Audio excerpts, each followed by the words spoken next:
only spent one night in Cabo San Lucas. The beach here was beautiful, but it was full of tourists and local vendors selling literally everything. While hanging out on the beach, we were constantly being approached by people trying to sell us stuff. Through the chaos, we did manage to snag a last-minute boat tour, which was a lot of fun. And then after the tour, we bar hopped around Cabo and watched a yacht go up in flames from the shore from fireworks that were being put off. It was definitely a good time, but not exactly our scene, so one night was enough, and then we were ready to head to our next stop to prepare for the work week ahead.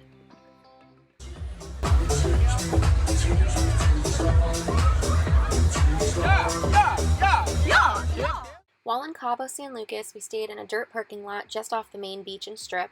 It cost about $10 per vehicle. Luckily, our next stop was only about 15 minutes away, and it was a beach called Santa Maria. This was a beach parking lot that required us to walk down to the beach. It wasn't more than a 5-minute walk, but there were really no views from the spot. The beach was beautiful, and there were outdoor beach showers that we took full advantage of.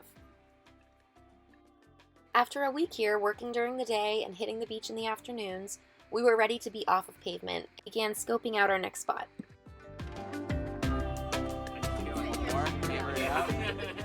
This spot was called Costa Azul, and it was pretty much another beach parking lot, but with sand. People put it in smoothies. It's like seaweed. Oh. But they say if you're allergic to shellfish, you shouldn't eat it.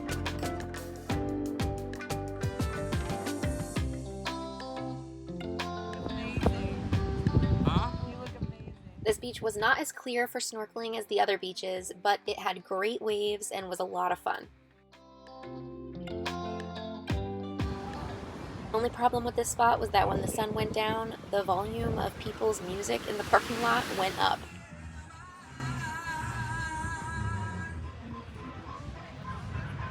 It was also walking distance to quite a few restaurants. 0.5-mile walk on the beach. Painful. Is it really? Yeah. Wow, this looks amazing. Flora Farms is a farm-to-table cafe that was recommended to us by a friend, and it was just 30 minutes up the road from this spot, so we packed up the Corolla and headed there for breakfast one day. Oh, shit. While on the way there, of course, a nail that had been holding air in our tire had come out. Luckily, we found it, and we stuck it back in. With a little bit of fix-a-flat, we were back on the road in a jiff. Pretty long.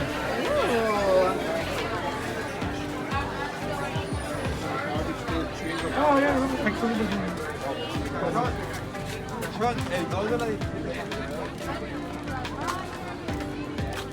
Hey. Hey. We lost Jumbo. Oh, snap. They're coming. Thank you.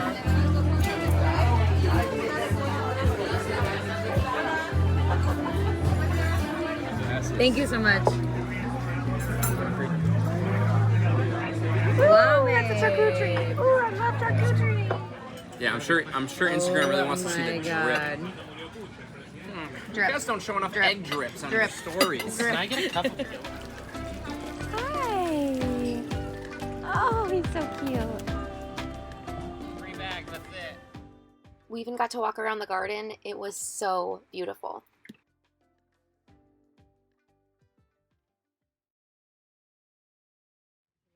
We would definitely recommend Flora Farms. It was some of the best food we had while visiting Mexico.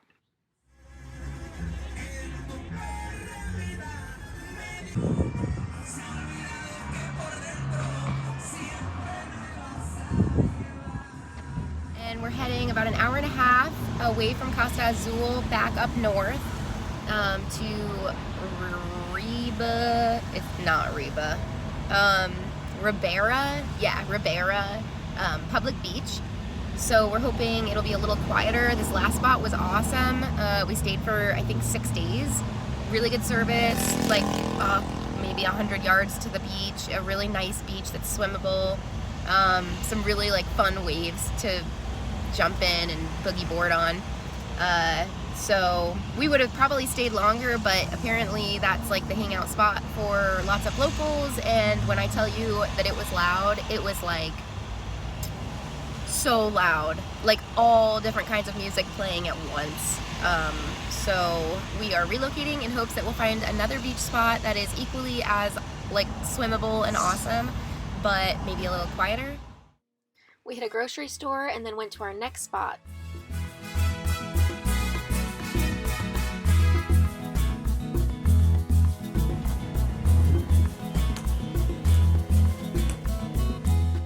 This spot was in La Ventana and was so windy we really weren't able to do much outside. Desperate to escape the wind, we headed to another spot that we knew very little about on a Saturday.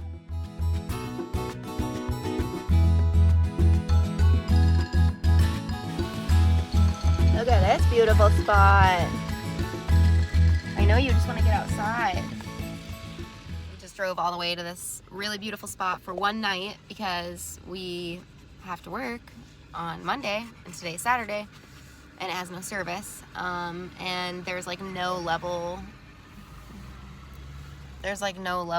places to park for 3 rigs because we take up a lot of space. So I think we're just reevaluating what's going on at the moment. Tired, I'll stop. She's so weird that she does.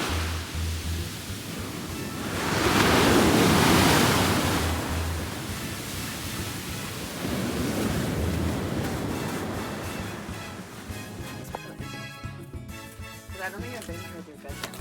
Maybe what? A 6-window bus. You haven't been here when So- that's not in a bed anymore? Right. Really? Yeah. But you shot in the video. That was the only time. Yeah, but like actually being in it. Wow. But like looking at it, if our bed was down. Not starting.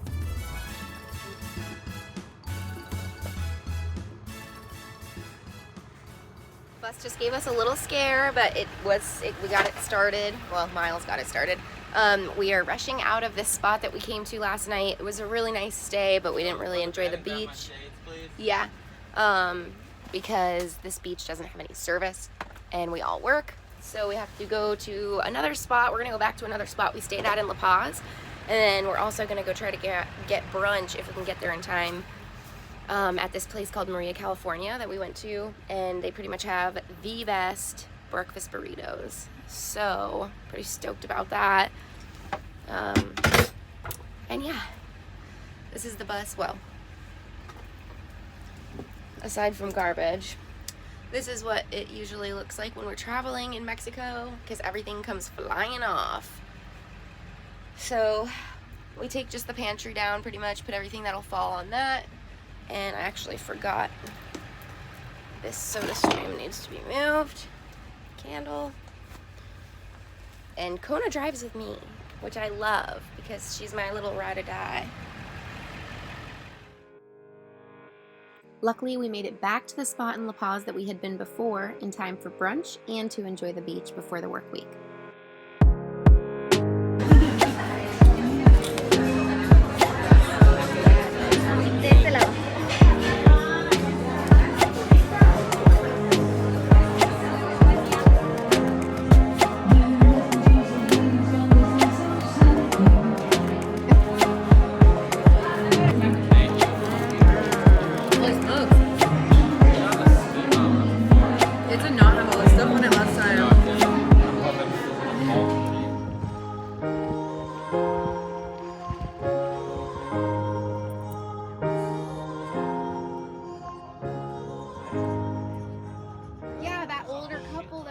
This is, I think, one of my favorite spots.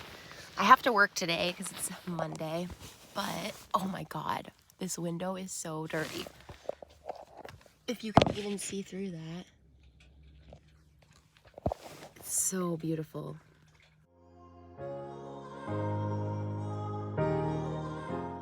But every day after work, it was all play.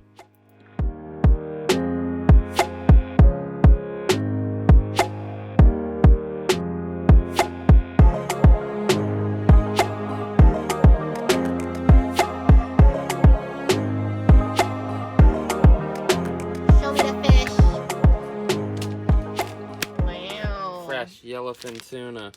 Yep. Caught in the Sea of Cortez. Yep. We just got it from that guy over there. I'm still weird about eating fish, but we'll see. This is gonna be better than tuna fish. I don't need your judgment. I don't need your judgment either. This is yellowfin tuna fish. Okay. It's fresh. safe. They don't eat Fresh. crustaceans. I can cook this. I can boil some of this, and we can make fresh tuna fish sandwiches. I've never had tuna like that. Well, if you've had tuna fish in a can, I boil some of this and make tuna fish. It's gonna be. That was excessive. That night, Miles made his fresh fish tacos that he was so excited about, and they actually turned out delicious.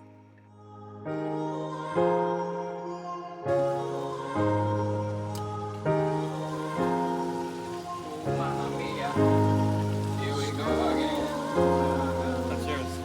Awesome, thank you. That's a lot of fish for one.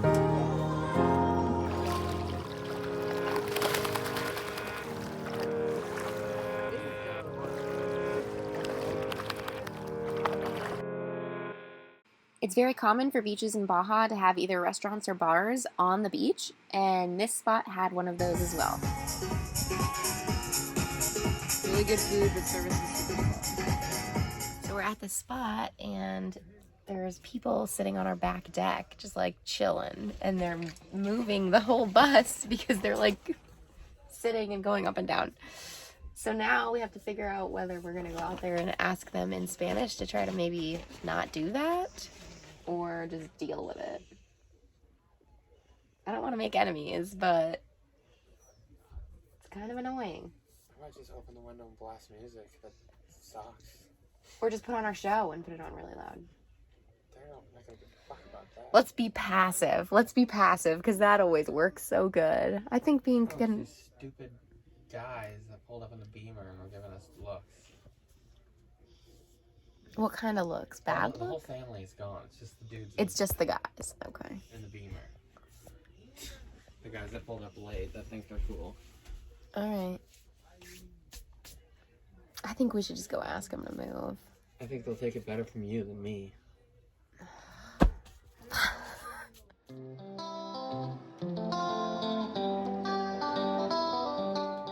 Aside from a few noisy nights, we thoroughly enjoyed staying in the spot again on our way back up north. From La Paz, which is where this spot is, it's about 18 hours of driving to the Mexicali border. So, after departing La Paz, we planned on making it back in just a few days. There are long stretches of nothing, no towns, services, spots, or cell service in between La Paz and Guerrero Negro. So we plan to do lots of driving in our final weeks in Baja.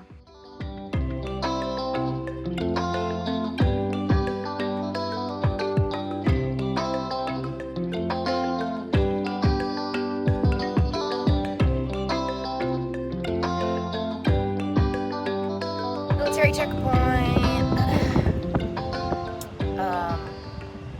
Usually they don't search too hard for anything or like rummage through anything, but I don't know if that's just because we're like traveling in such a large group that it would be a lot to search all of us. But they do stop us every time and ask us a few questions. They usually are super friendly toward Kona too, which is cool.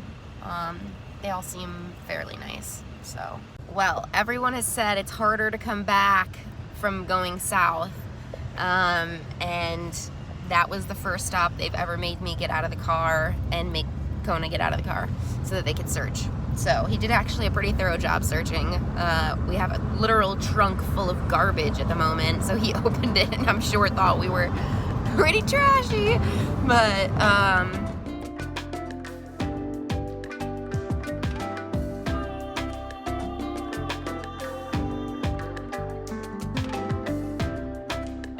not our favorite beach, right, Kona? This is where Kona stepped on glass while running around in the water, sliced her paw pad open. But we are pulling back into Loretto as we speak. The town is super cute. You know, we wish the beach had less glass and garbage, but other than that, it's good. That was 4 and change, maybe like just over 4 hours. Everything takes longer in the bus.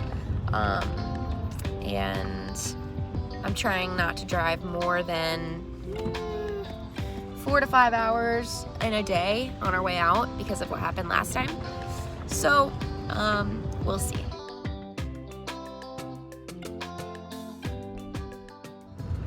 We are trying to get out of Mexico today, and it's gonna be a lot of driving. Oh, that would have been a good spot. I am we're on a long stretch of no service and no services, and I am literally going to pee my freaking pants, and all of the like shoulders, I guess you could say, like off the road pull-offs are so deep that like I would probably just flip the car by trying to go off of them. So I have to wait until I can tell that it's not a big bump. Oh, this is one of them. Oh, and there's someone behind me. I'm gonna literally pee my pants. We are at the border now, and this is crazy stressful. There were a bunch of people speaking, obviously, Spanish, telling us to turn around, but the arrows on the street were going forward. There was no signage. So now we're in, I guess, a sentry lane, which is like a pass. I would guess probably like a sun pass, we call that in Florida, to like get through easily, which we obviously don't have. Hey Claire, do you know how to say like mean dog? If you are planning on crossing back to the US through the Mexicali border, just be sure you don't blindly follow Google Maps like we did. We received a warning for using the sentry lane and could have been fined over 10 grand. Get out of the car. Oh, it's been a long day getting here. It's just like, let's go. Something. See? You're cutting your teeth. You guys are going to be crushing 14 hours. And that was that. After almost 2 months in Baja, we finally made it back to the States. We parked at a Walmart parking lot just after the border crossing and stayed there for a few days while we recouped.